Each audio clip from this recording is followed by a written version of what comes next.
બંધારણમાં આપણે ભારતના સૌપ્રથમ રાષ્ટ્રીય ચિહ્નો રાષ્ટ્રીય પ્રતીકો જોયા હતા. ત્યાર પછી અલગ અલગ બંધારણ જોયા હતા. બરાબર, સંયુક્તશાહી દેશનું ને બંધારણના પ્રકાર જોયા હતા. ઇન શોર્ટ, બરાબર છે. લેખિત હોય, અલેખિત હોય, પછી એ રીતે તમામ પ્રકાર, કયા દેશે કઈ વસ્તુ લાગુ કરેલી છે, કયું બંધારણ અમલમાં મૂકેલું છે, ભારતનું બંધારણ કેવું છે, એ તમામ વસ્તુઓ આપણે જોઈ ચૂક્યા છે. હવે જવાના છે આપણે આગળના ટોપિકમાં, જે છે બંધારણનો ઇતિહાસ. બંધારણનો ઇતિહાસ જાણવો પણ આપણા માટે એટલો જ મહત્વનો છે જેટલું બંધારણ જાણવું. એના બે કારણ છે. પહેલું, બંધારણ સમજવામાં આપણને સરળતા રહે છે. બંધારણ સમજ માટે કે વિકાસ કેવી રીતે થયો બંધારણનો, એની સમજ આપણને મળે છે. અને બીજું, એક્ઝામ માટે સૌથી વધારે મહત્વનું અને સૌથી વધારે પ્રશ્નો નીકળતા હોય તો એ ટોપિક પણ કયો છે? બંધારણના ઇતિહાસનો છે. દરેક એક્ઝામમાં કોઈ પણ તમે એક્ઝામ પકડશો, યુપીએસસીથી લઈને ક્લાસ 3 ક્લાસ 4 સુધીની, બરાબર, એ દરેક એક્ઝામમાં બંધારણની હિસ્ટ્રી, બંધારણના વિકાસને લગતા પ્રશ્નો સૌથી વધારે પૂછાય છે. એમાં પણ જે કંપની શાસન દરમિયાન અને બ્રિટિશ તાજ દરમિયાન જે પણ એક્ટ્સ આવ્યા હતા, શું આવ્યા હતા? જે એક્ટ આવ્યા હતા, એમાંથી પ્રશ્નો સૌથી વધારે પ્રમાણમાં બને છે. બરાબર, તો આમાં મેં તમામ ફેક્ટ્સ, એટલે કે જે ડેટા આધારિત માહિતી જે તમને યાદ રાખવાની છે, એ જે ઇમ્પોર્ટન્ટ છે એ પણ મેં દર્શાવી દીધી છે. બરાબર, તો ફેક્ટ્સ પણ યાદ રાખીશું અને સાથે સાથે એક્ટના જે મુખ્ય મુદ્દાઓ છે, બરાબર, એ પણ યાદ રાખીશું. આ છે આપણો પાર્ટ 1. શું છે? Part number 1. આના બે પાર્ટ આવશે. જે બંધારણનો વિકાસ છે એના આપણે બે ભાગ જોઈશું. આજે ભાગ 1 જોવાના છે, પાર્ટ 1 જોવાના છે, જેમાં કંપનીનું શાસન જોવાના છે. એટલે કે કંપની શાસન દરમિયાન ભારતના બંધારણનો વિકાસ કેવી રીતે થયો તે વસ્તુ આપણે જોવાના છે. આના પછી પાર્ટ નંબર 2માં, એટલે કે ભાગ 2માં બ્રિટિશ શાસન હેઠળ જે વિકાસ થયો બંધારણનો તે જોવાના છે. ઇન શોર્ટ, 1858 સુધીનું અત્યારે જોઈશું. 1857ની ક્રાંતિ પછી 1858થી કોનું રાજ શરૂ થયું હતું? બ્રિટિશ સંસદનું ડાયરેક્ટ રાજ શરૂ થયું હતું ભારતમાં. તો એમના હેઠળ પણ અમુક એક્ટ્સ આવ્યા હતા, જેને બંધારણમાં આપણે વિકાસમાં ભાગ ભજવ્યો હતો, તો એ જોઈશું. અને ત્યારબાદ પાર્ટ નંબર 3 આવશે, જેમાં આપણે આઝાદી પછીનું બંધારણનું ઘડતર જોવાના છે. બરાબર છે. આમાં મુખ્યત્વે આપણે જે બંધારણ સભા બની એ બધી વસ્તુઓ કવર થશે.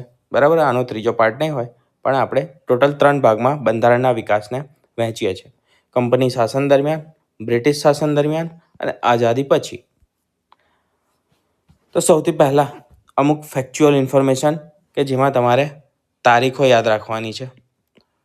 તારીખો મહત્ત્વની તમારે યાદ રાખવાની છે, જે પૂછાય છે તમને, એ યાદ રાખી લો.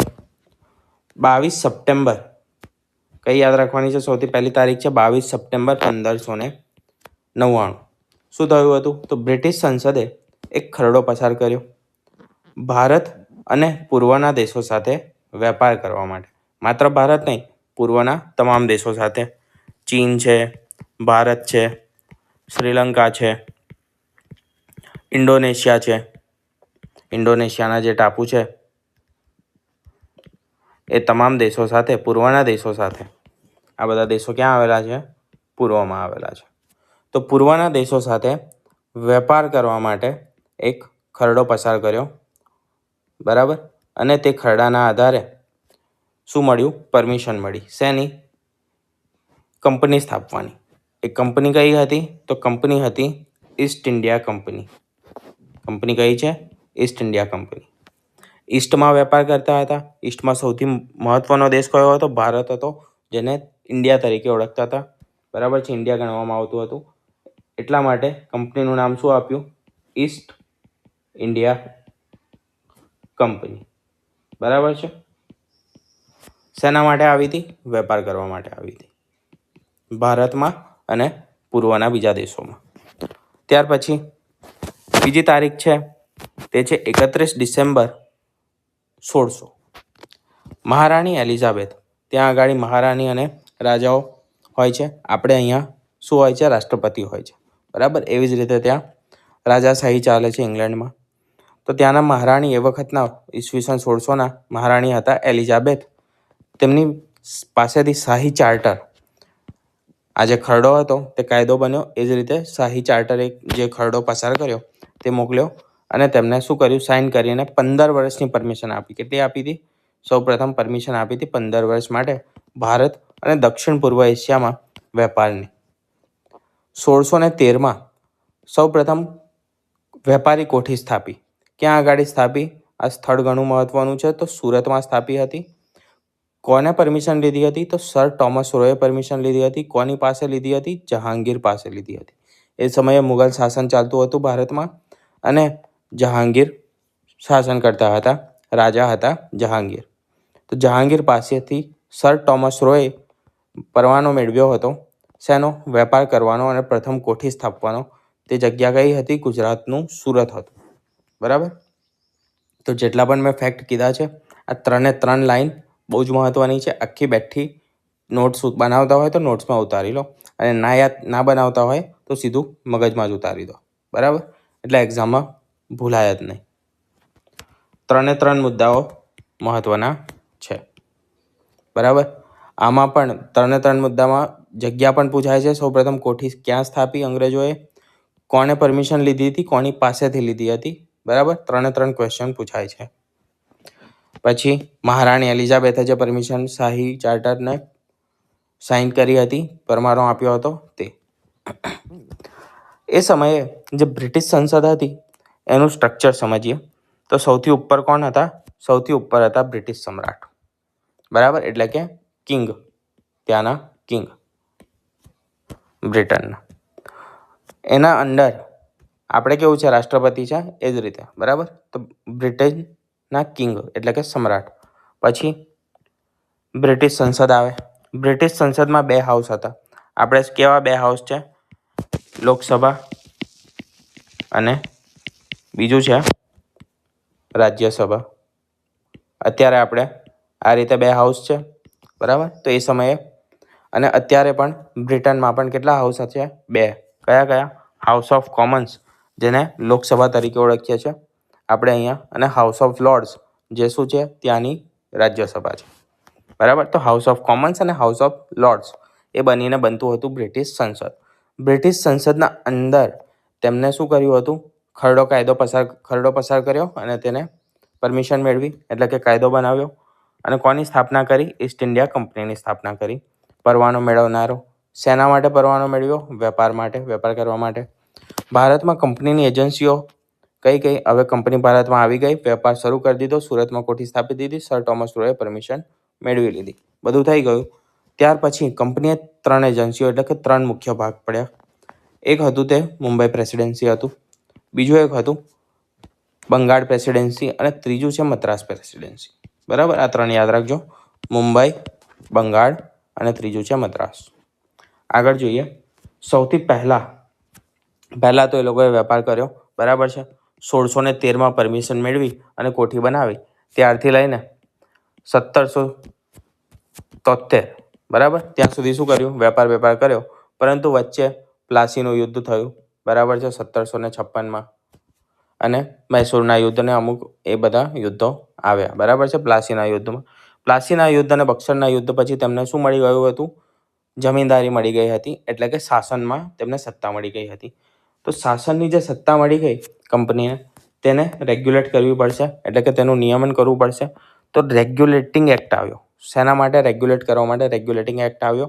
નિયામક ધારો આવ્યો. 1773નો વર્ષ યાદ રાખવાનું છે. અને 1773ના નિયામક ધારાની મુખ્ય જોગવાઈઓ પણ યાદ રાખવાની છે, જે નીચે મેં આપેલી છે. શું છે? સૌથી પહેલા કેન્દ્રીય વહીવટનો પાયો નખાયો. એટલે કે જે 3 અલગ અલગ વસ્તુઓ જોઈ, 3 એજન્સીઓ જોઈ હતી, તે એજન્સીઓ શું થશે? મર્જ થઈ જશે. કંપનીના શાસન માટે પ્રથમ લિખિત સંવિધાન આવ્યું. સૌથી પહેલી વસ્તુ શું છે? લિખિત સંવિધાન બ્રિટિશ સંસદીય નિયંત્રણની શરૂઆત થઈ કોની પર? કંપની ઉપર. ભારતનું બંધારણ કેવું છે? લિખિત છે. શરૂઆત ક્યાંથી? પહેલાથી જ થાય છે, સૌથી ફર્સ્ટ. બરાબર, જે રેગ્યુલેટિંગ એક્ટ હતો ત્યાંથી શરૂઆત થાય છે. પ્રથમ લિખિત સંવિધાન હતું એ સમયે.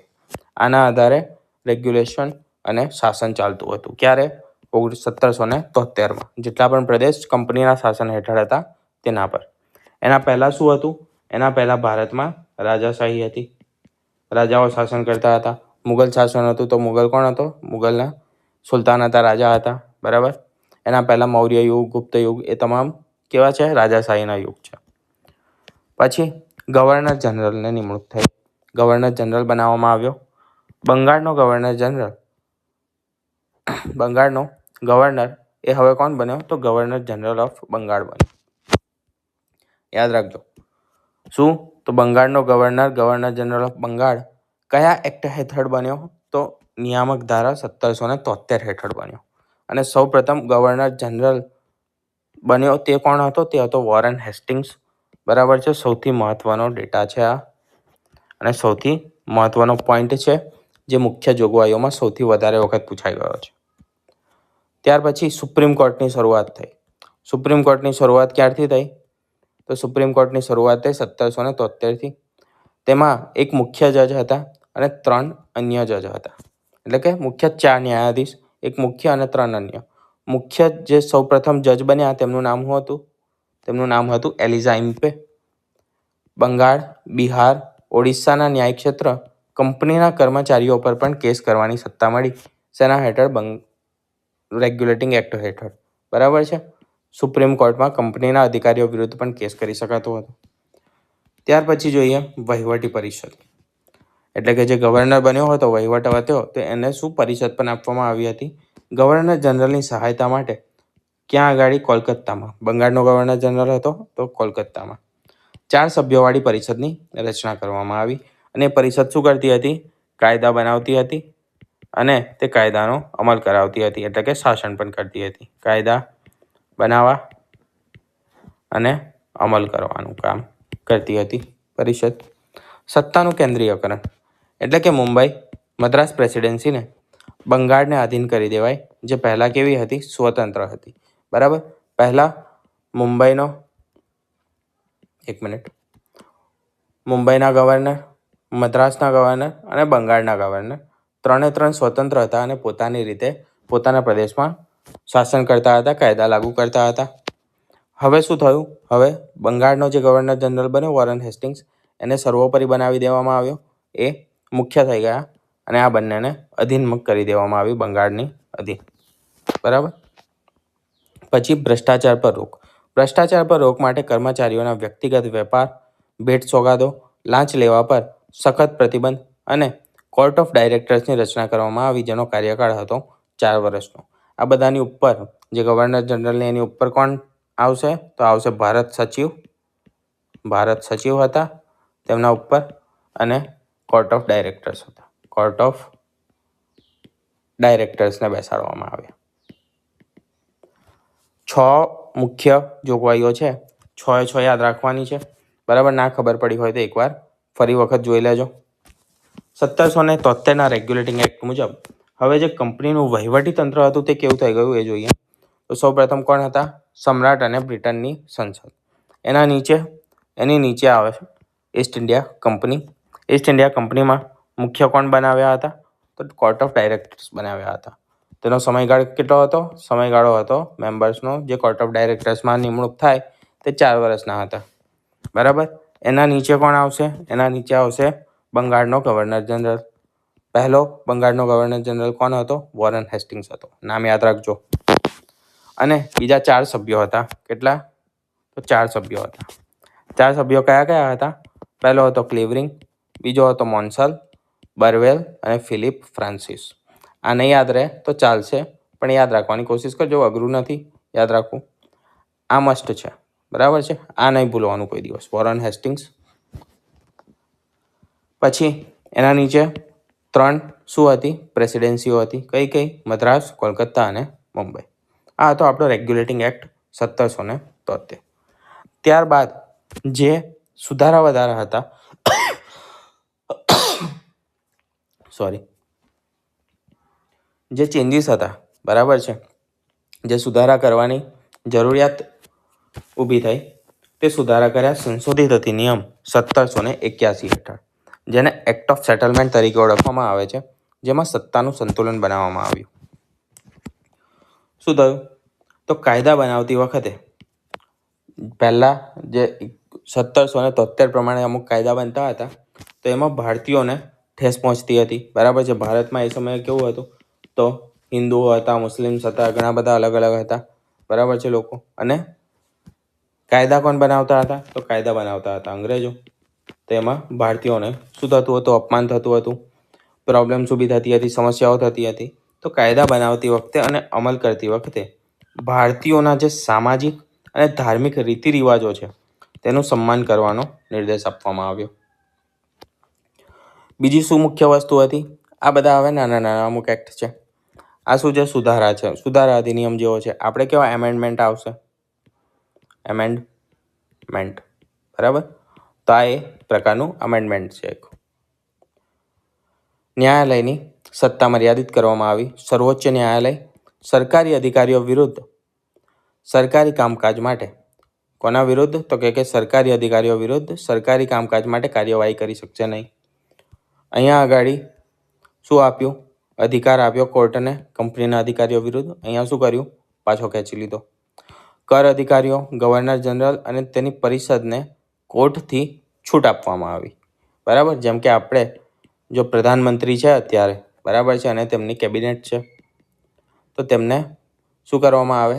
જેટલા પણ આઈએએસ અધિકારીઓ છે એ બધાને છૂટ આપી દેવામાં આવે કે ભાઈ તમારા પર કેસ નહીં કરી શકાય, તમે ભ્રષ્ટાચાર કરશો, કંઈ પણ કરશો, બરાબર, તેના પર શું છે?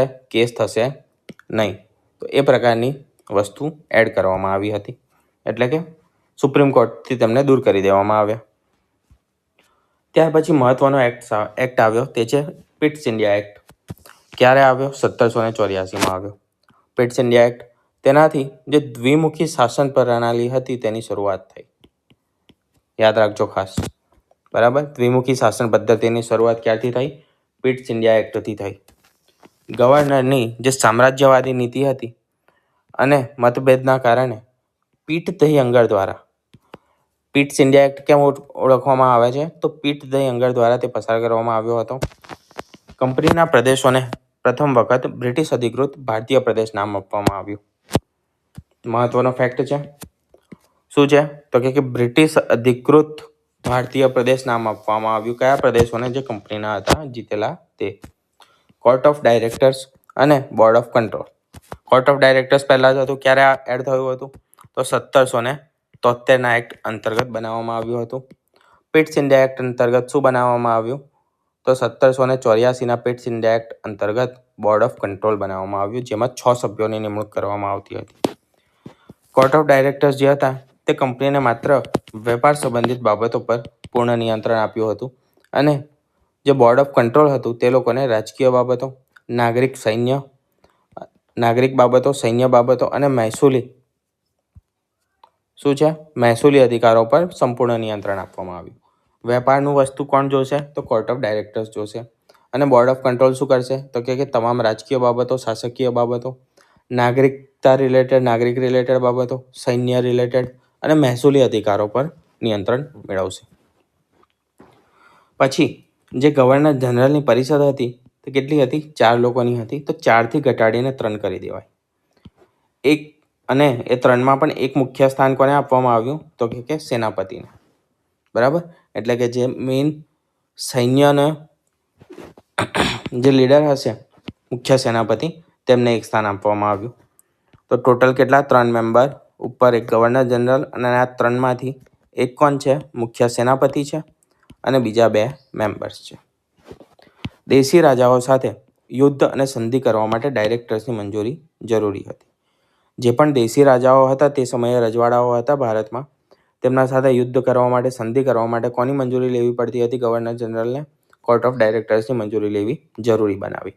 કયા એક્ટ હેઠળ? પિટ્સ ઇન્ડિયા એક્ટ હેઠળ. અંગ્રેજ અધિકારીઓ પર કેસ ચલાવવા માટે લંડનમાં એક અલગ કોર્ટની સ્થાપના કરવામાં આવી. જે સુધારો હતો કયો? 1781નો. એ સુધારામાં શું કર્યું હતું? જે ગવર્નર જનરલ છે અને અંગ્રેજ અધિકારીઓ છે તેમને સુપ્રીમ કોર્ટમાંથી દૂર કરી દેવામાં આવ્યા હતા. તેમના પર કેસ કરી શકાશે નહીં. કેસ કરવાની શરૂઆત ક્યાંથી કરવામાં આવી? 1784માં. ક્યાં આગાડી? ઇંગ્લેન્ડમાં એક કોર્ટ બનાવવામાં આવી. ત્યાં આગાડી તેમના પર કેસ કરી શકાશે. આગળ 1786નો અધિનિયમ. આ શું છે? સુધારા અધિનિયમ છે. બરાબર. જે પેટ્સ ઇન્ડિયા એક્ટ આવ્યો હતો એમાં સુધારા માટે એડ કરવામાં આવ્યો. અને તેના પછી બીજો એક આવ્યો ચાર્ટર એક્ટ, જે આવ્યો 1793માં. બરાબર. તો બંને જોઈ લઈએ. આમાં બે મુદ્દા ધ્યાન રાખવાના છે. જે ગવર્નર જનરલ હતા તેને મુખ્ય સેનાપતિની શક્તિઓ આપી દેવાય. અહીંયા શું જોયું હતું કે 3 મેમ્બરમાંથી એક કોણ હતો? મુખ્ય સેનાપતિ હતો. હવે શું કરવામાં આવ્યું સુધારો કરીને? તો કે જે ગવર્નર જનરલ છે ને, મુખ્ય સેનાપતિની શક્તિઓ તમામ એને જ આપી દેવાની. બરાબર. એટલે આપણને મુખ્ય સેનાપતિની જરૂરિયાત જ ના રહી ત્યાં આગળ. વિશેષ પરિસ્થિતિઓમાં પરિષદના નિર્ણયને રદ કરવાની અને પોતાનો નિર્ણય લાગુ કરવાની વીટો સત્તા આપવામાં આવી. વીટો કોની પાસે હોય છે? તો વીટો આપણે અત્યારે રાષ્ટ્રપતિ પાસે છે. વીટો પાવર કોની પાસે છે? રાષ્ટ્રપતિ પાસે. એ સમયે ગવર્નર જ રાષ્ટ્રપતિ હતા અને પ્રધાનમંત્રી પણ કોણ હતું? ગવર્નર જ હતો. બરાબર. તો વીટો સત્તા આપવામાં આવી. તે શું કરી શકતો હતો? પહેલા એ પ્રકારની વસ્તુ હતી કે ગવર્નર છે એક અને બીજા એના 3 જે મેમ્બર્સ છે, વોટિંગ થતું હતું અને જ્યાં આગળ બહુમત હોય, બહુમતના આધારે જે નિર્ણય આવે તે નિર્ણય લાગુ કરવો પડતો હતો. પરંતુ હવે સુધારો કરવામાં આવ્યો અને આ જે નિર્ણય છે તેને કોણ? તો કે જે ગવર્નર છે તે પોતાની રીતે રદ કરી શકે છે અને પોતાનો નિર્ણય લાગુ કરી શકે છે. તે વસ્તુ સુધારામાં એડ કરવામાં આવી 1786ના. હવે જોઈએ ચાર્ટર એક્ટ. 1793થી ચાર્ટર એક્ટ શરૂ થાય છે અને દર 20 વર્ષે ચાર્ટર એક્ટ આવતો હતો. દર 20 વર્ષે કેમ આવતો હતો? તો કે કંપનીને વેપાર કરવાનો પરવાનો 20 વર્ષ સુધી વધારવામાં આવ્યો. ક્યારે વધારવામાં આવ્યો? 1793માં. પહેલા મેઇન એક્ટ ક્યાં આવ્યો હતો? 1773માં આવ્યો હતો. ત્યારે વધાર્યો હશે. 93 સુધી આવ્યો. 93માં ફરી 20 વર્ષ, 20 વર્ષનું વધારતા હતા. સૌપ્રથમ આવ્યા હતા ત્યારે કેટલા વર્ષની? 15 વર્ષની લઈને આવ્યા હતા. કેટલી લાવ્યા હતા? 15 વર્ષની. ત્યાર પછી આના 20 વર્ષ પછી એટલે કે 13માં આવશે. 13થી પછી 33માં આવશે. બરાબર. તો પરવાનો 20 વર્ષનો આવતો હતો એટલા માટે દર 20 વર્ષે એક ચાર્ટર એક્ટ આવતો હતો. 93ના ચાર્ટર એક્ટમાં યાદ રાખવાની વસ્તુ, આ તો કોમનલી યાદ રહી જશે. હવે બોર્ડ ઓફ કંટ્રોલના જે સભ્યો હતા તેમનો પગાર ભારતીય મુદ્રા કોષમાંથી આપવાનું શરૂ કરવામાં આવ્યું. આ એક મુદ્દો. અને બીજો યાદ રાખવાનો છે, જે પરિષદના સભ્ય બનવા માટે ભારતમાં 12 વર્ષ રહેવાનો અનુભવ જે હતો તે ફરજિયાત કરી દેવામાં આવ્યો. બરાબર. હવે જોઈએ ત્યાર પછીનો ચાર્ટર એક્ટ જે છે 1813નો. વેપાર અને ધર્મ. એટલે કે એમાં મુખ્ય વેપાર અને ધર્મને લગતા ચેન્જીસ આવ્યા હશે. શું હતું? તો એકાધિકાર સમાપ્તિ. કયો એકાધિકાર? 2 એકાધિકાર આવશે. બરાબર છે. એક 1833માં યાદ રાખવો પડશે અને બીજો તમારે 13માં અને 33માં 2માં યાદ રાખવો પડશે. ઈસ્ટ ઇન્ડિયા કંપનીનો ભારતમાં વેપારનો જે એકાધિકાર હતો, એટલે કે જેને આપણે મોનોપોલી કહીએ, માત્ર એકલા જ વેપાર કરી શકે, તેને શું કરવામાં આવ્યો? સંપૂર્ણપણે સમાપ્ત કરી દેવામાં આવ્યો.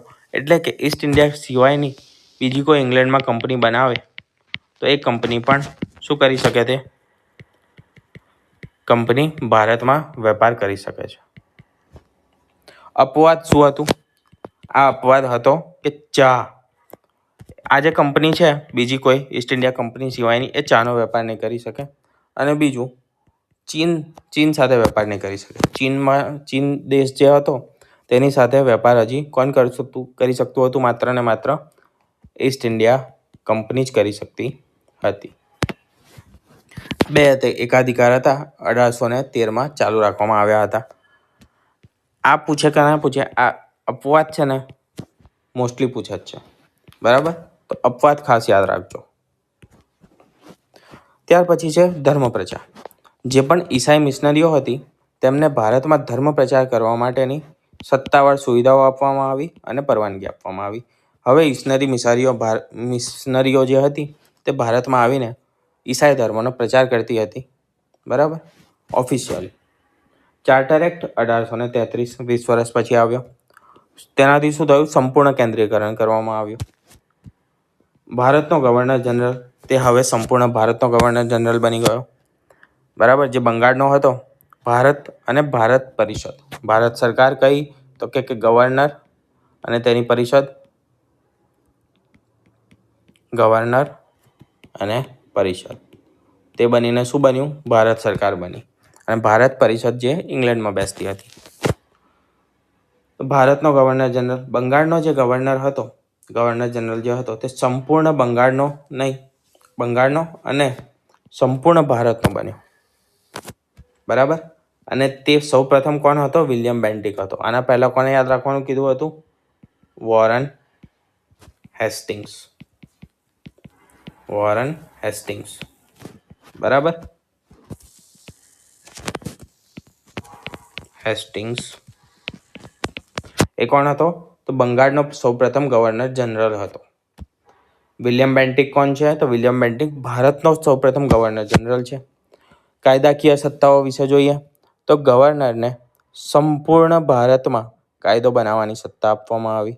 કેમ? તો કે 1833 સુધી શું થયું? જે બાકીના પ્રદેશો હતા ભારતના એ પ્રદેશો પર પણ કોનું? કંપનીનું શાસન લાગુ થઈ ગયું. બરાબર છે. મરાઠાઓને હરાવી દીધા, મરાઠાઓના પ્રદેશ જીતી લીધા. ત્યાર પછી જે મૈસૂર હતું ત્યાં ટીપુ સુલતાન ને હૈદર અલીનું શાસન હતું, તેમને હરાવી દીધા, તે પ્રદેશ જીતી લીધા. હૈદરાબાદ જીતી લીધું, તેમને હરાવી દીધા, એ પ્રદેશ પણ તેમને જીતી લીધો. કર્ણાટકનો પ્રદેશ જીતી લીધો. અને અત્યારે બાકી હતું પંજાબનો ભાગ, જે હવે પછી જીતાશે, અને નેપાળવાળો ભાગ. બરાબર. અફઘાનિસ્તાન એના પહેલા જ આવી ગયું હતું. પંજાબ પહેલા આવી ગયું હતું. અફઘાનિસ્તાન. મુંબઈ અને મદ્રાસની સત્તા શું કરવામાં આવી? સમાપ્ત કરી દેવામાં આવી. બિલકુલ. એટલે કે મુંબઈ અને મદ્રાસ પાસેથી બધી સત્તાઓ છીનવી લેવામાં આવી. કેન્દ્રીય વિધાનમંડળનો પાયો નખાયો. કેન્દ્રીય વિધાનમંડળનો પાયો ક્યારે નખાયો? 1833ના ચાર્ટર એક્ટમાં. બીજી મહત્વની વસ્તુ યાદ રાખવાની આમાં એ છે, જે છે કાયદા પંચ. બરાબર છે. આ પોઈન્ટ સૌથી વધારે મહત્વનો છે. પ્રથમ લો કમિશન એટલે કે પ્રથમ કાયદા પંચ બન્યું. અને તેના અધ્યક્ષ કોણ હતા? તેના અધ્યક્ષ હતા લોર્ડ મેકોલે. નામ યાદ રાખજો. 1837માં બન્યું હતું. અને આઈપીસીનો ખરડો તૈયાર થયો. અત્યારે પણ આપણે આઈપીસીનો ખરડો યુઝ કરીએ છીએ. તેમાં મોસ્ટલી કયા છે? તો કે આ જે કાયદા પંચ બનાવ્યા હતા મેકોલે, તે ઘણા બધા હજી એ સમયના જ છે. કેટલા વર્ષ થયા આપણને? ઓલમોસ્ટ 300 વર્ષ થવા આવ્યા.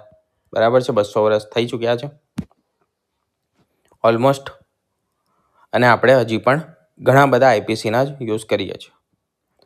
પરિષદમાં કાયદાનો સભ્ય ઉમેરાયો. બરાબર. પહેલા કેટલી હતી? 4 હતી. ક્યારે? 1773માં. પછી શું થયું? તો 1 માઇનસ થઈ. 1 શું થઈ? બાદ થઈ. અને જે 3 વધ્યા હતા એમાંથી એકને સેનાપતિ બનાવવામાં આવ્યો હતો. પછી સેનાપતિની સત્તા શું થઈ? સેનાપતિની સત્તા કોને આપી દેવામાં આવી? એબોલિશ કરીને ગવર્નર જનરલને આપી દેવામાં આવી. ત્યાં સુધી કેટલા સભ્યો હતા? 3 સભ્યો હતા. 1 સભ્ય એડ થયો, તે કાયદા સભ્ય એડ થયો. બરાબર.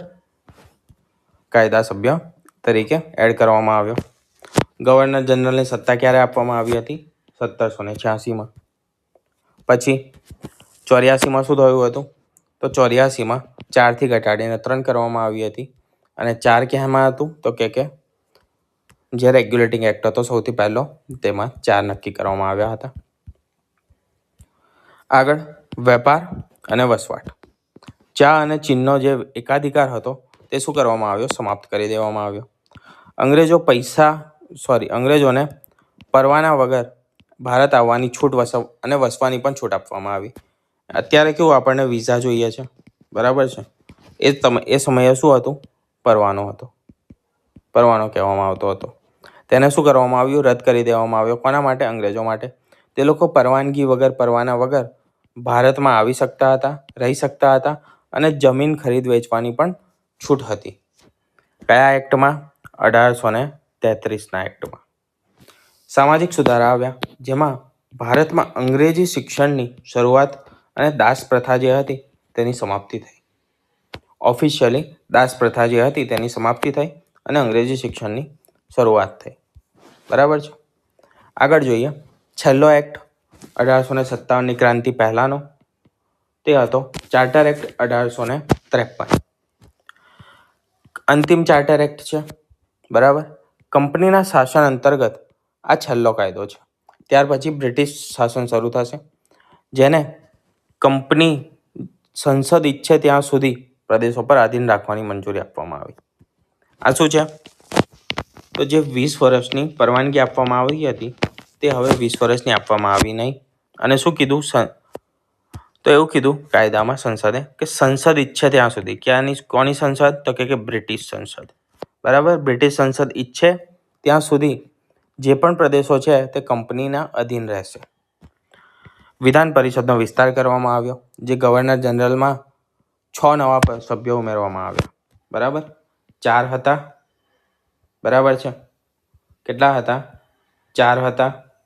એક ઓછો થયો હતો, પછી 3 બન્યા. 3માં ફરી એક એડ થયો અને કેટલા થયા હતા? 4 થયા હતા ટોટલ 1833 અંદાજ મુજબ. કુલ સભ્યોની સંખ્યા હવે કેટલી થઈ ગઈ? તો 12 થઈ ગઈ. શેમાં? ગવર્નર જનરલની પરિષદમાં. કેન્દ્રીય વિધાન પરિષદનું શું થયું? વિસ્તરણ થયું 1853માં અને ટોટલ સંખ્યા કેટલી થઈ ગઈ? 12 થઈ ગઈ. પ્રાદેશિક વહીવટ. બંગાળ માટે અલગ લેફ્ટનન્ટ ગવર્નર એટલે કે ઉપાધ્યક્ષની નિમણૂક કરવાની સત્તા આપવામાં આવી. સિવિલ સર્વિસીસ આપણે જે અત્યારે આપ્યા છે, યુપીએસસી છે, જીપીએસસી છે, બરાબર, એ સિવિલ સર્વિસીસની ભરતી માટે ખુલ્લી સ્પર્ધાત્મક પરીક્ષા, ખુલ્લી એટલે કે ઓપન, બરાબર, બધા માટે એવી સ્પર્ધાત્મક પરીક્ષાની શરૂઆત થઈ. ભારતીયો માટે પણ તેના દ્વાર ખુલી ગયા, એટલે કે ભારતીયો પણ એ વસ્તુ આપી શકતા હતા, સ્પર્ધાત્મક પરીક્ષા આપી શકતા હતા. અને જે અત્યારે IAS ગણાય છે તે સમયે શું ગણાતું હતું? ICS ગણાતા હતા, ઇન્ડિયન સિવિલ સર્વિસીસ ગણાતી હતી. 1854માં મેકોલે સમિતિની તેના માટે રચના કરવામાં આવી હતી. શેના માટે? સિવિલ સર્વિસીસ માટે. બરાબર. હવે ગવર્નર જનરલની પરિષદની ઉત્ક્રાંતિ જોઈ લઈએ. આ શું છે? જે અત્યાર સુધી જોયું એનું એક રિવિઝન છે. 1773માં રેગ્યુલેટિંગ એક્ટ આવ્યો. 4 સભ્યોની તેમને પરિષદ મળી. પ્રથમ વખત પરિષદની રચના ગવર્નર જનરલને વહીવટી સહાયતા માટે કરવામાં આવી હતી. પિટ્સ ઇન્ડિયા એક્ટ આવ્યો અને સભ્યો કેટલા થઈ ગયા? 3 થઈ ગયા. એક ઓછો થઈ ગયો. તેમાં પણ જે 4થી ઘટાડીને 3 થઈ હતી, એક સ્થાન હતું મુખ્ય સેનાપતિનું, એટલે કે કમાન્ડર ઇન ચીફનું. 1833માં ક્યારે? 1833માં ટોટલ 4 સભ્યો થયા, 3+1. એક જે હતો તે કોણ હતો? એડ થયો કાયદા નિષ્ણાંતનો સભ્ય એડ થયો, એટલે કે કાયદા મંત્રી, કાયદા અધિકારી એડ થયો, જેને કાયદો બનાવવા સમયે ઉપસ્થિત રહેવું જરૂરી હતું.